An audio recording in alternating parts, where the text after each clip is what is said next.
My hands trembled as I stared at the group text my mom accidentally sent me instead of my aunt. Finally found a way to dump all 5 kids on Serafina for Christmas week. She's so desperate to prove she's family material after the divorce she'll say yes to anything. Free babysitting while we go to Cabo. 27 years old, recently divorced, and apparently the family's designated sucker.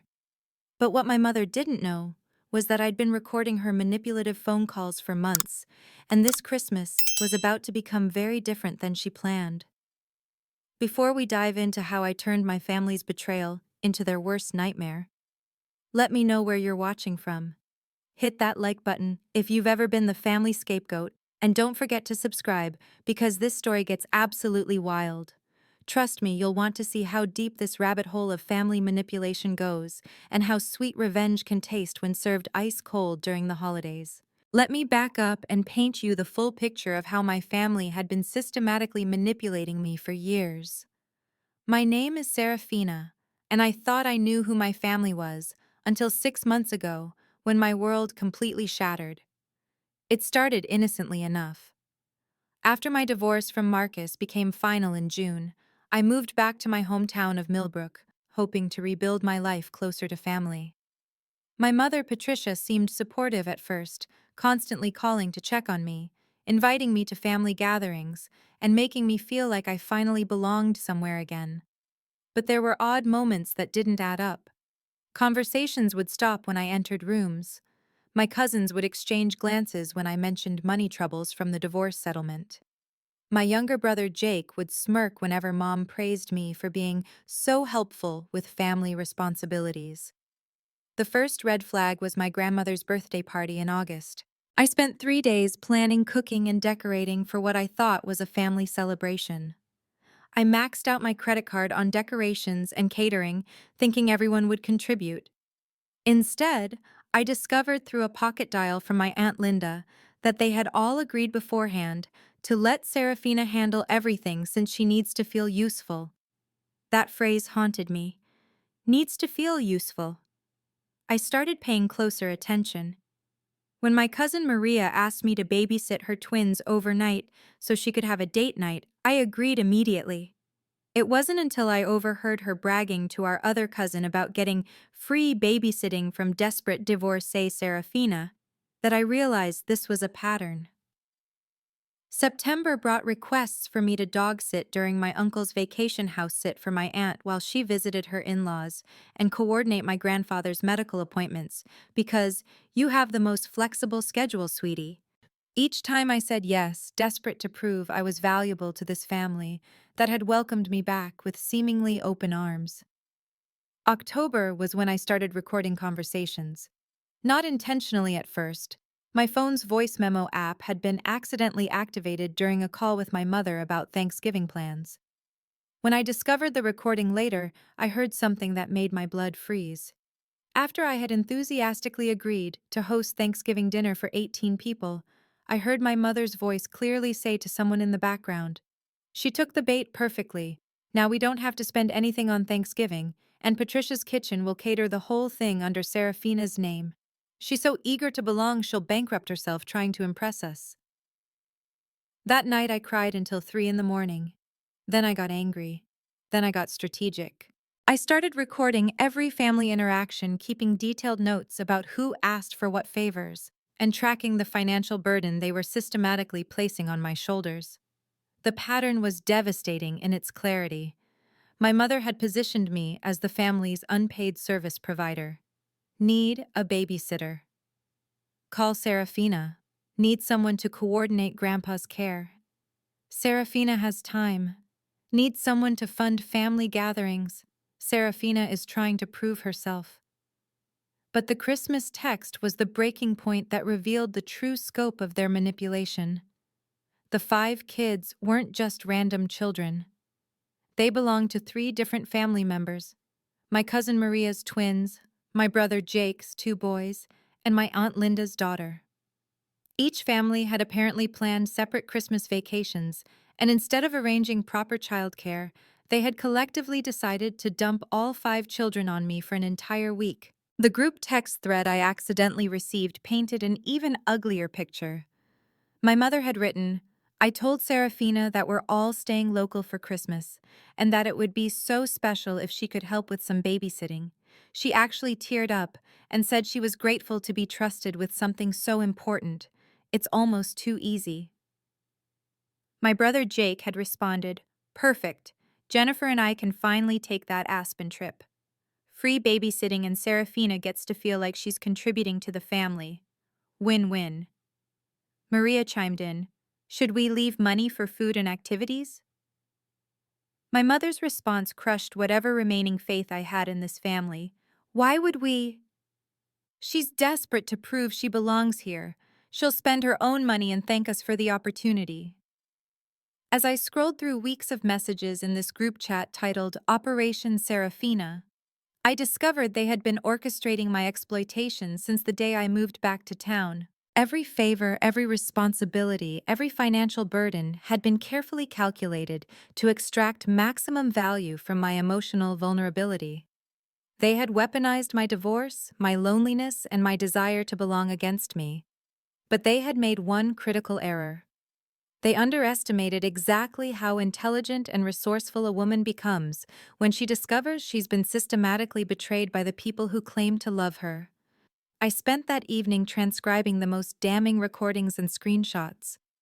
I organized financial records showing how much money I had spent on family events and favors. I calculated that in 6 months, I had provided over $8,000 worth of services, gifts, and hosting to people who saw me as nothing more than a convenient resource to exploit. The Christmas setup was elaborate. They had booked a group vacation to Cabo San Lucas, leaving December 23rd and returning January 2nd. The children would be dropped off at my apartment on December 22nd with enough clothes for a week and instructions that I should make it magical for them. As I sat in my small apartment that night, surrounded by evidence of months of manipulation, I felt something shift inside me. The desperate, people-pleasing woman who had moved back to Millbrook was gone. In her place was someone much more dangerous, a woman with nothing left to lose and everything to prove. I opened my laptop and began typing. If my family wanted to play games with my life, I was about to show them what happens when you underestimate someone who has been systematically pushed to their breaking point. Christmas was 3 weeks away. That gave me plenty of time to plan something they would never forget. The first phase of my plan required patience, precision, and absolutely perfect timing. For 2 weeks, I played the role they expected, grateful, eager to please Serafina, who was honored to be trusted with such an important Christmas responsibility. I confirmed the babysitting arrangement with each family member individually, asking detailed questions about the children's routines, dietary restrictions, and favorite activities. To them, I appeared to be the same pushover who would bend over backward to accommodate their needs. What they couldn't see was that I was documenting every conversation, every assumption, and every additional demand they casually added to my responsibilities. My cousin Maria asked if I could also pick up her dry cleaning while watching her twins. My brother Jake wondered if I might be able to get his boys new Christmas outfits, since "you have such good taste and we're running behind on shopping." My Aunt Linda suggested I should probably plan some educational activities for her daughter, since a week is a long time, and we want her to stay intellectually stimulated. Each request was another shovel full of dirt for the grave they were unknowingly digging. But I needed more than just evidence of their exploitation. I needed leverage that would make them understand the full consequences of their actions. That's when I decided to involve the extended family network they had been so carefully excluding from their schemes. My grandmother, Eleanor Patricia's mother, lived in an assisted living facility about an hour away. She was sharp as a tack at 83 and had always been suspicious of what she called Patricia's plotting tendencies. More importantly, she controlled a significant family trust that provided annual distributions to her children and grandchildren. I drove to visit Eleanor on a gray December afternoon, bringing homemade cookies and a carefully prepared presentation of everything I had discovered. "Grandmother Eleanor," I began, I need to show you something, but I want you to know that I'm not asking you to choose sides. I just think you should understand what's been happening in our family. I played selected recordings, showed her the screenshots of the group chat, and walked her through the financial calculations of how much I had been manipulated into spending. Eleanor's face grew harder with each revelation. When I finished, she sat in silence for a long moment, before speaking in a voice that could cut glass. Serafina, honey, I have suspected Patricia was up to something like this for years, but I never had proof. Your mother has always believed she was cleverer than everyone around her. Eleanor reached for her phone. I think it's time the family understood exactly who Patricia really is. What happened next was beautiful in its simplicity. Eleanor called a family meeting for December 21st, the day before the children were supposed to be dropped off at my apartment. She told everyone it was urgent business regarding the family trust, and that attendance was mandatory for anyone who wanted to remain a beneficiary. The location she chose was perfect, the community center where our family had held celebrations for decades, a place with strong emotional significance and excellent acoustics. I arrived early to help Eleanor set up positioning a small recording device and ensuring that every family member would have a clear view of the evidence presentation we had prepared. As family members trickled in, I maintained my usual demeanor. When my mother asked if I was all ready for the exciting week ahead with the kids, I smiled sweetly and said I had been preparing for weeks. When everyone was seated, Eleanor stood with a dignity that commanded immediate attention. I've called this meeting because some disturbing information has come to my attention about how certain family members have been treating others. She gestured for me to join her at the front of the room. My heart was pounding, but my voice was steady as I began to speak. For the past 6 months, I thought I was rebuilding my relationship with my family after my divorce. I thought I was contributing to something meaningful. What I discovered is that some of you have been systematically exploiting my emotional vulnerability for your own convenience and financial benefit. I clicked the first slide of my presentation showing the Operation Serafina group chat name projected clearly on the wall. The reaction was immediate and varied gasps from family members who hadn't been included in the scheme, uncomfortable shifting from those who had, and pure fury from my mother. This is ridiculous, Patricia snapped. Serafina is clearly having some kind of emotional breakdown and Eleanor's voice cut through the room like a blade. Patricia, sit down and be quiet. Your daughter has the floor. I played the recording of my mother's conversation about manipulating me into hosting Thanksgiving.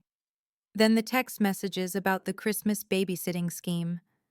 Then the financial breakdown showing how much money I had spent on family events while they coordinated behind my scenes to exploit my contributions.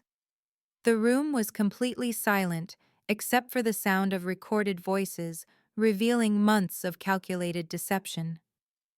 My Uncle Robert, who had not been part of the core manipulation group, was the first to speak. Patricia, what the hell is wrong with you? This is your daughter. My cousin David, Maria's older brother, turned to stare at his sister with disgust. Maria, you were bragging about free babysitting while this was happening. But the most devastating moment came when I played the final recording. My mother's voice clearly stating, she's so desperate to prove she belongs here after the divorce disaster. It's almost too easy to get her to do whatever we need. The phrase, divorce disaster, landed like a physical blow in the silent room. Even family members who had been peripherally involved in the exploitation looked shocked at the cruelty of that description. Eleanor stood up slowly, her voice carrying decades of authority. I am disgusted by what I have heard today. Patricia, Jake, Maria, Linda, you should be ashamed of yourselves. This young woman came home hoping to heal from a difficult time in her life, and you turned her vulnerability into your personal advantage. My mother finally found her voice, but it came out as desperate damage control. Mom, you don't understand the full situation. Serafina offered to help with these things. We were just... You were just exploiting your daughter's desire to belong, Eleanor interrupted, and now you're going to face the consequences. I looked around the room at faces showing shock, anger, and in some cases, genuine remorse. But from the core group of conspirators, My mother, brother, cousin Maria, and Aunt Linda. I saw only anger at being caught and fear about what would come next. Eleanor's next words sent a chill through the room. The family trust distributions this year will be adjusted to reflect people's actual contributions to family welfare. And as for Christmas week babysitting arrangements, I suggest you figure out alternative plans immediately. As family members began talking in heated whispers, and the conspirators realized their vacation plans were about to implode, I felt something I hadn't experienced in months: power. But this was only the beginning. The real reckoning was about to start. The aftermath of Eleanor's family meeting was immediate and chaotic, but not in the way I had expected. While my mother and her co-conspirators stormed out of the community center in a rage, something unexpected happened. Other family members started approaching me with their own stories of Patricia's manipulative behavior. My cousin David was the first to pull me aside as we helped Eleanor pack up the presentation materials. Serafina, I need to tell you something. Last year, my mom Linda convinced me to loan her $3,000 for what she said was a family emergency. I found out later she used it for a spa weekend with Patricia. When I asked for the money back, she told everyone in the family that I was being selfish and money-obsessed. Then my Uncle Robert approached, his face grim with recognition. Your mother pulled something similar on me 2 years ago. She organized a surprise party for Dad's birthday, got me to pay for the entire thing, then took all the credit. When I mentioned the money to Jake, he acted like I was being petty for keeping track. As we walked to our cars, my Aunt Susan, who had been quiet during the entire presentation, finally spoke up. Patricia has been playing these games for years, but she's gotten more sophisticated about it. She always targets family members who are going through difficult times because she knows they're more vulnerable to emotional manipulation. That evening, my phone buzzed with text messages from family members I hadn't heard from in months. My cousin Jennifer, Jake's wife, sent a particularly illuminating message. I am so sorry. I didn't know how bad it had gotten. Jake told me you were offering to babysit because you wanted to feel useful, not that you were being manipulated into it. I feel sick about the Aspen trip now. But the most surprising alliance came from an unexpected source. My ex-sister-in-law, Rachel, Marcus's sister, who had somehow heard about the family drama through mutual friends. Rachel called me that night, her voice filled with anger. I had never heard from her before. Serafina, I always wondered why you seemed so stressed about family obligations while you were married to my brother. Marcus used to worry that your family was taking advantage of you, but we thought it was just normal family stuff. This is absolutely unacceptable. What Rachel told me next changed everything. I work in corporate fraud investigation. What your mother and the others have been doing isn't just morally wrong. Some of it might actually constitute financial elder abuse and fraud, especially if they've been manipulating Eleanor's perception of family contributions to influence trust distributions. She paused, and I could hear her taking notes. More importantly, I have connections with family court mediators and child protective services. If they're planning to abandon 5 children with you for a week without proper legal arrangements or adequate financial support, that could be considered child abandonment. My heart started racing as I realized the implications. Rachel, are you saying this could have legal consequences for them?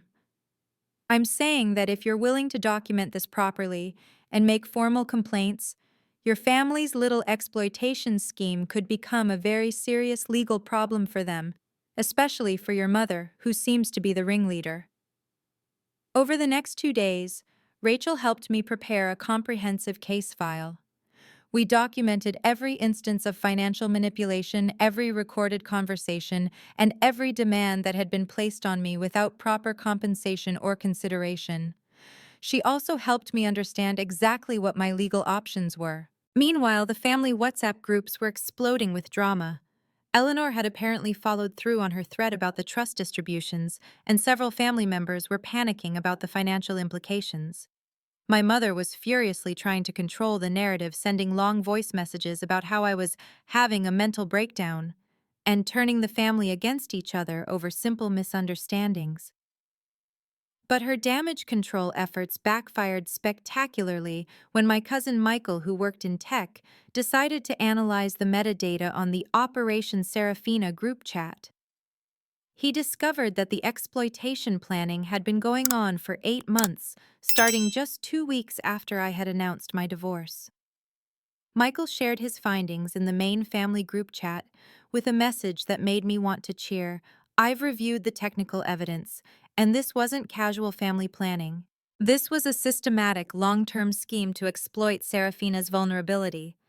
Anyone who participated in this should be ashamed, and anyone who continues to defend it is complicit." The support was overwhelming, but I also realized that my mother wasn't going down without a fight. Her response was to escalate in ways I hadn't anticipated.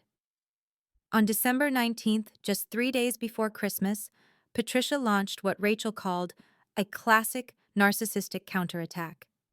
She sent individual messages to extended family members claiming that I was having a mental health crisis brought on by my divorce and that my accusations were delusional attempts to blame others for my own life failures. She told my grandmother Eleanor that I had manipulated the recordings to make innocent family planning sound malicious.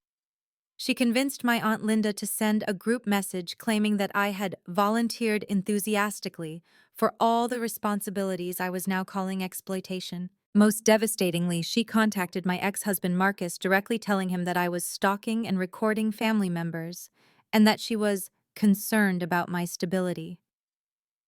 Marcus, to his credit, immediately called me to ask what was happening, but the fact that she had tried to weaponize my divorce against me was a new level of cruelty. But Patricia's biggest mistake was trying to turn Eleanor against me. She visited my grandmother in person, bringing printed copies of my text messages, taken out of context, and a rehearsed speech about how concerned she was about my mental state and inappropriate behavior. Eleanor called me immediately after Patricia left. Her voice was shaking with rage. "Serafina, your mother just spent 30 minutes trying to convince me that you fabricated months of evidence and that I'm too old to understand what really happened. She actually suggested that I might need to consider a competency evaluation." Bishai. That was the moment I realized we weren't just dealing with garden variety family manipulation anymore. Patricia was willing to gaslight an 83-year-old woman and question her mental competency to avoid facing consequences for her actions. Eleanor's voice hardened with resolve. "I'm calling my lawyer tomorrow. If Patricia wants to play these games, she's about to learn that I've been protecting this family's interests for longer than she's been alive." Rachel, who had been monitoring the situation closely, had a more direct response. "This escalation actually works in our favor legally. Your mother's attempts to discredit you and manipulate Eleanor can be documented as part of a pattern of abusive behavior. Plus, her contact with your ex-husband could constitute harassment." As December 20th arrived, I found myself at the center of a family civil war that had split into clear sides. On one side, my brother Jake, cousin Maria, and Aunt Linda desperately trying to maintain their narrative and minimize the consequences of their exposed scheme. On the other side, Eleanor David, Robert Susan, Michael Jennifer, and Rachel all united in their disgust at the systematic manipulation that had been revealed. But I was about to discover that in family wars, not everyone who claims to be on your side can actually be trusted. And sometimes the people you think are your strongest allies are preparing to betray you in ways that make the original crime look like a minor offense. The Christmas babysitting deadline was now just 2 days away, and Patricia was about to play her final, most desperate card. December 21st dawned gray and cold, matching my growing sense of unease. Something felt wrong, but I couldn't pinpoint exactly what it was until I received a phone call that shattered my faith in people all over again. The call came from Jennifer, Jake's wife, who had seemed so supportive just days earlier. Her voice was shaky, apologetic, but determined. "Serafina, I need to tell you something before you hear it from someone else. I can't go through with supporting you anymore." My stomach dropped. "What are you talking about, Jennifer?" Patricia came to our house last night. She had Jake's trust distribution papers from Eleanor's lawyer. If this family conflict continues, if you pursue any legal action, Jake could lose his entire inheritance. We have 2 young boys, Serafina. I can't let my children's future be destroyed because of this family drama. The betrayal hit me like a physical blow. Jennifer had been one of my strongest supporters, had even offered to testify about the manipulation she had witnessed. Now she was abandoning me to protect her own financial interests. But it got worse. Patricia also showed me something else. Jennifer continued, her voice barely above a whisper. She had a recording of you from last week talking to Rachel about potentially filing criminal charges. She's going to play it at tomorrow's emergency family meeting to prove that you're not trying to resolve this like family, but that you're trying to destroy everyone. My blood turned to ice. What emergency family meeting? The one Patricia called for tomorrow morning. She convinced Eleanor that you've been manipulating the legal system and that the family needs to come together to stage an intervention for your mental health. Serafina, they're going to try to have you committed. The phone slipped from my hand. In the space of 72 hours, my mother had escalated from family manipulation to attempting to have me declared mentally incompetent. The woman who had systematically exploited my vulnerability was now trying to convince my own grandmother that I was having a psychotic break. I called Rachel immediately. Her response was swift and furious. This is exactly what narcissistic abusers do when they're cornered. They attack the victim's credibility and try to make everyone question their sanity. But Patricia has made a critical error. What do you mean? She's created a paper trail of her own manipulation attempts. Every lie she's told Eleanor, every false narrative she's spread, every attempt to discredit, you can be documented and used as evidence of her pattern of psychological abuse. Plus, trying to weaponize mental health interventions for personal gain is actually a form of legal abuse that courts take very seriously. But even as Rachel strategized our legal response, I felt the devastating loneliness of watching my support network crumble. By evening, 3 more family members had withdrawn their support after receiving visits from Patricia. My cousin David texted me, "I believe you, but I can't afford to lose my trust fund over this. I'm sorry." My uncle Robert left a voicemail saying he was staying neutral and wouldn't be attending any more family meetings. The most crushing betrayal came from my cousin Michael, who had done such thorough technical analysis of the evidence just days earlier. He called me with Patricia standing right beside him, her voice audible in the background, coaching his words. "Serafina, I've been thinking about this situation more carefully," he said in a stilted, obviously rehearsed tone. "I think maybe I misinterpreted some of the digital evidence. Family communication can be taken out of context so easily, and I don't want to be responsible for tearing our family apart over misunderstandings." I could hear Patricia's satisfied murmur in the background, and I realized she had gotten to him too, probably through his mother, my Aunt Linda, who was part of the original conspiracy. That night, as I sat alone in my apartment surrounded by evidence that now felt meaningless, I understood exactly how abusers maintain control. They don't just manipulate their primary victims, they systematically turn potential allies against each other through fear, financial pressure, and emotional manipulation. Patricia had spent 3 days visiting family members individually armed with selective evidence and carefully crafted threats about the financial consequences of supporting me. She had turned my quest for justice into a choice between family loyalty and personal financial security, and most people had chosen their own interests. But her greatest weapon was the mental health angle. By claiming I was having a breakdown, she had created plausible doubt about everything I had revealed. Even family members who had initially been disgusted by the evidence were now second-guessing whether they could trust my version of events. I spent December 22nd morning preparing for what felt like a trial where I would be both the defendant and the only witness for the prosecution. Eleanor had called to warn me that the family meeting had been rescheduled for that afternoon, and that Patricia had convinced several relatives to attend specifically to discuss my concerning behavior. "Serafina?" Eleanor's voice was tired but determined. I want you to know that I haven't been swayed by your mother's manipulation tactics, but I'm worried about what she's planning to do at this meeting. She's been very secretive about her intentions, and that makes me nervous. As I drove to the community center that afternoon, I felt more alone than I had even during my divorce. At least then I had known who my enemies were. Now I was walking into a room full of people who had been systematically turned against me by someone who was supposed to love me unconditionally. The meeting setup was immediately ominous. Patricia had arranged the chairs in a circle with one chair clearly designated for me in the center like an intervention setup from a television show. She had invited family members I barely knew, probably to create an audience that would be more likely to believe her narrative than mine. When I walked in, the conversation stopped abruptly. I could see the careful positioning Patricia had orchestrated, supportive family members scattered around the room to minimize their influence, while her allies sat in a coordinated block. Patricia stood up with a folder of documents and began what was clearly a prepared speech. Thank you all for coming during this difficult time. We're here because we love Serafina, and we're concerned about some troubling behaviors that have emerged since her divorce. She opened the folder and began distributing copies of what she claimed were concerning communications I had sent to various family members. As I looked at the pages, I realized she had taken screenshots of my text messages, but edited them to remove context and make them appear threatening or unstable.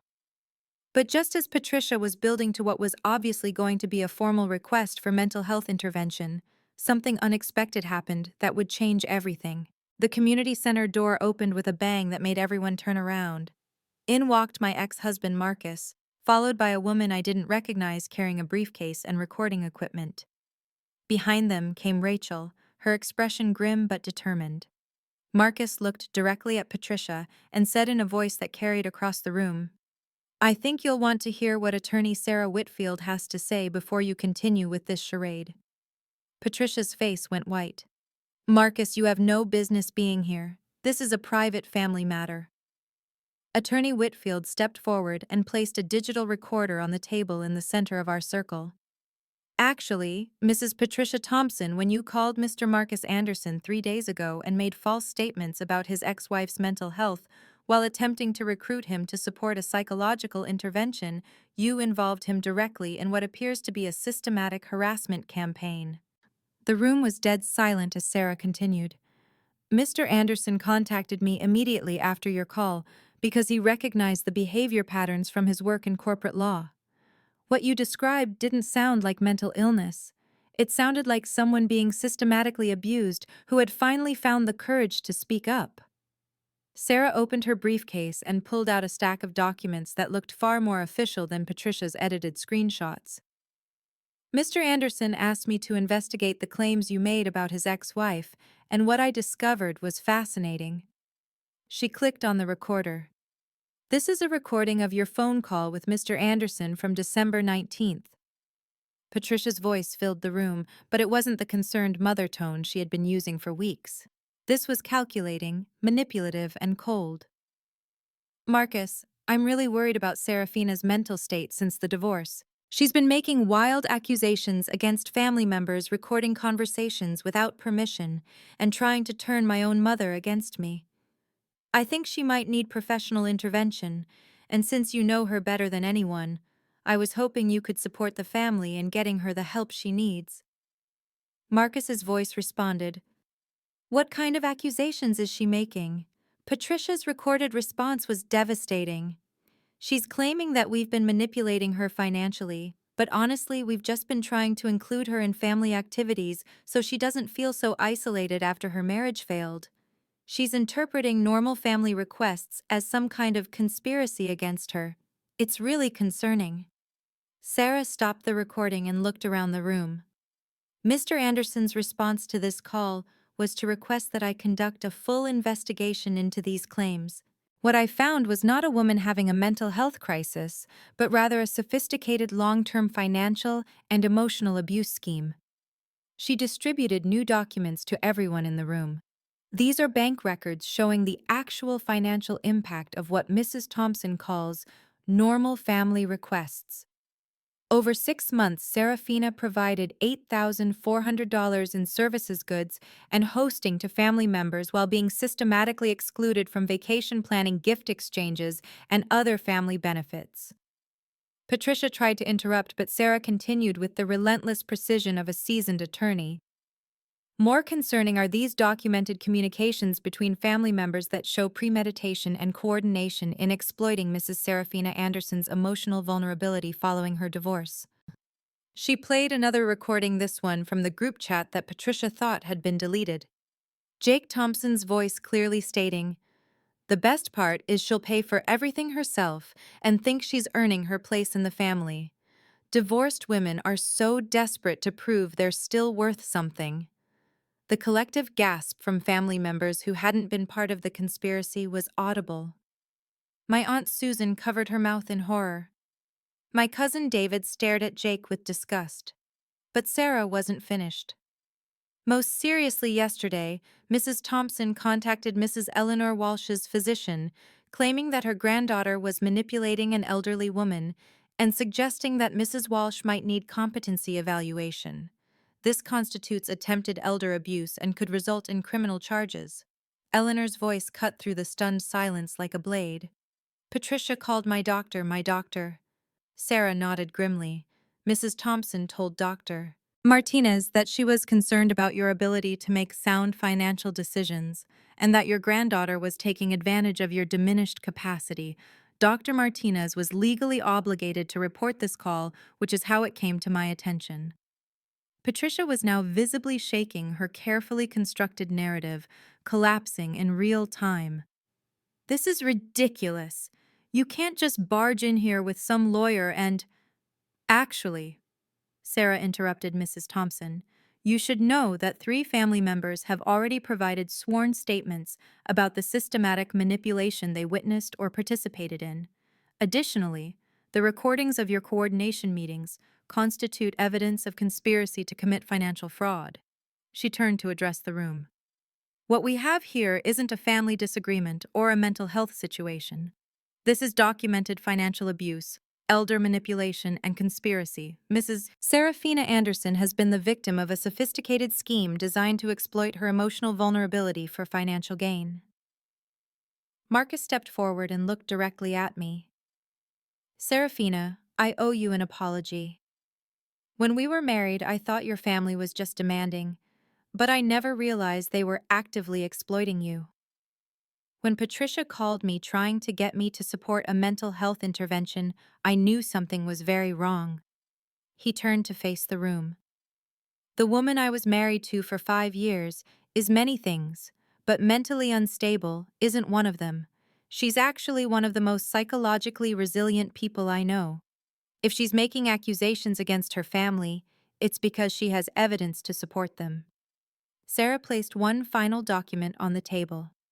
"This is a formal complaint that will be filed with the district attorney's office tomorrow morning, unless the situation is resolved immediately and appropriately.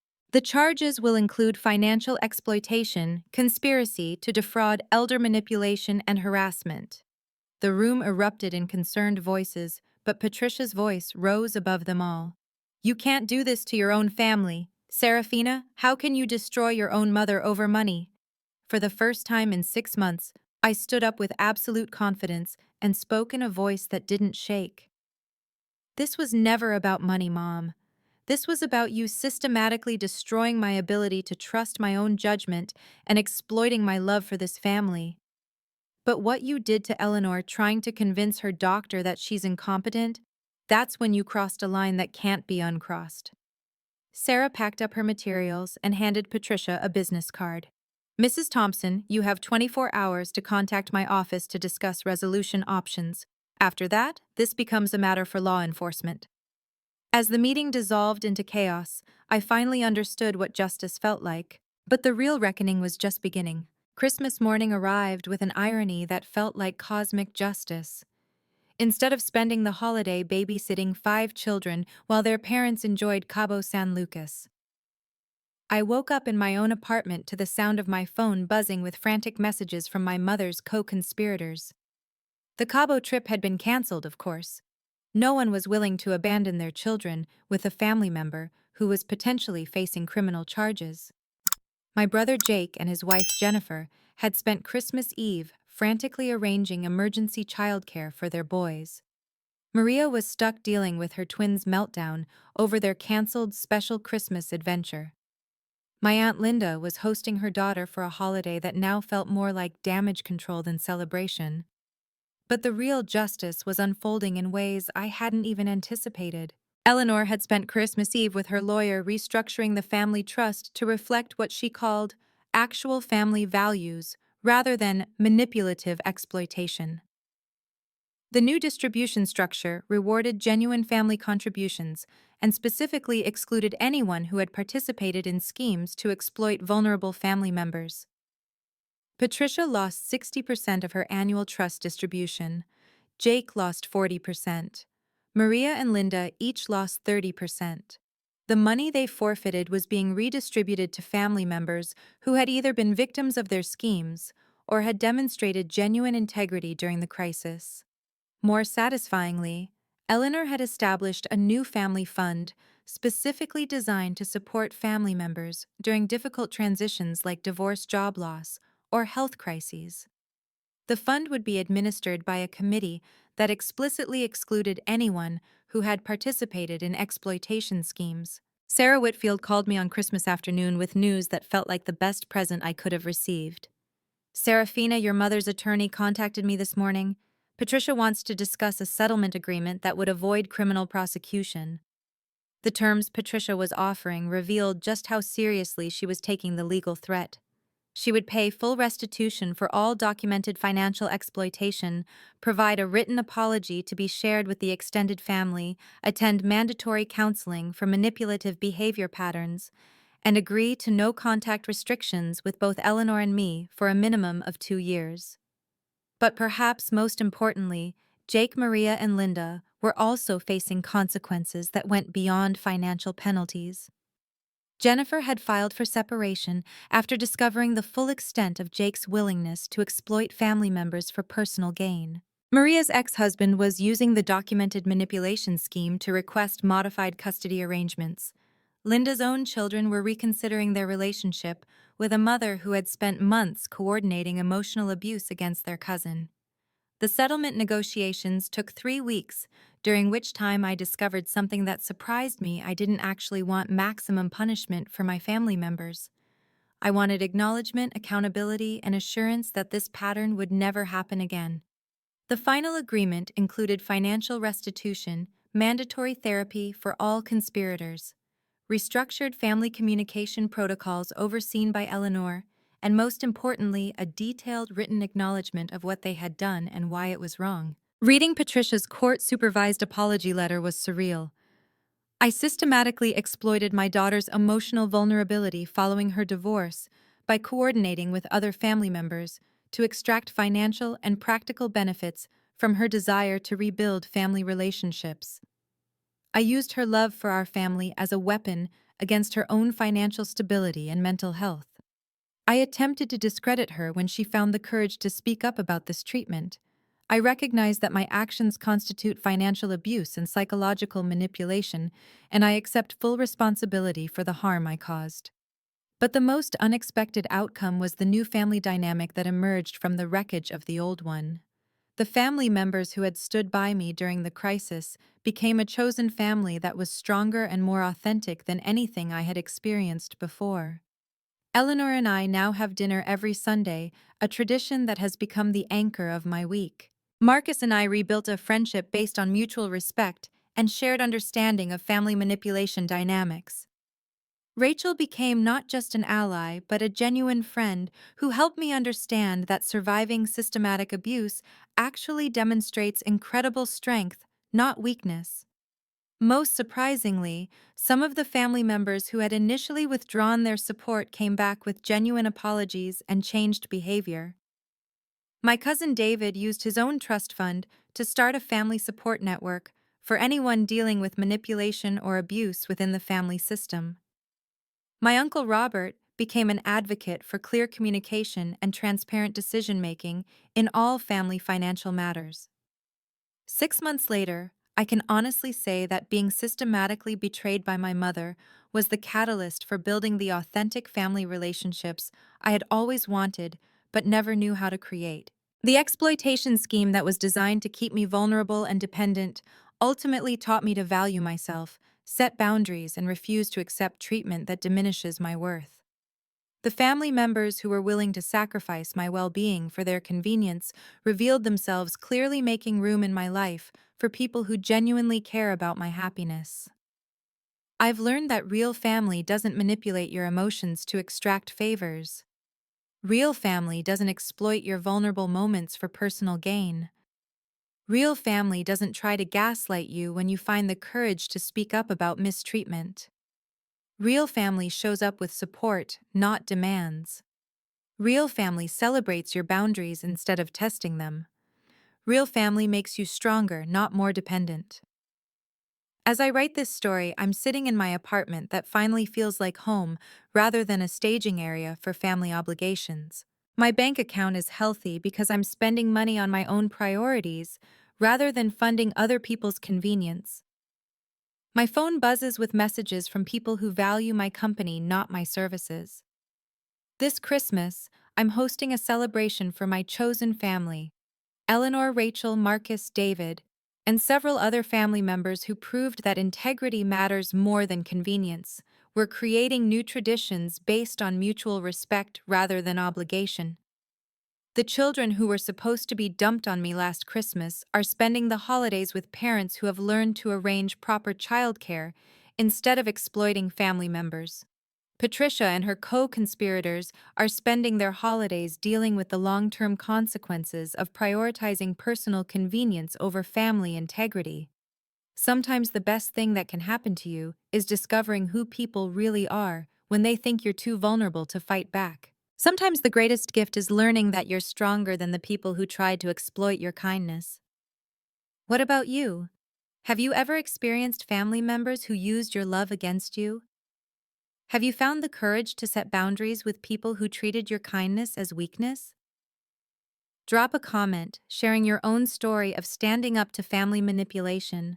Hit that like button if you believe that real family builds you up instead of tearing you down.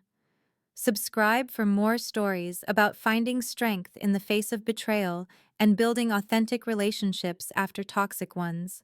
And remember, if you're currently dealing with family members who exploit your vulnerabilities, document everything, trust your instincts, and know that choosing your own well-being over other people's convenience isn't selfish. It's necessary. Thank you for joining me on this journey from exploitation to empowerment. I hope my story reminds you that you deserve relationships that celebrate your worth instead of testing your limits, and that sometimes the family you choose is stronger than the family you're born into.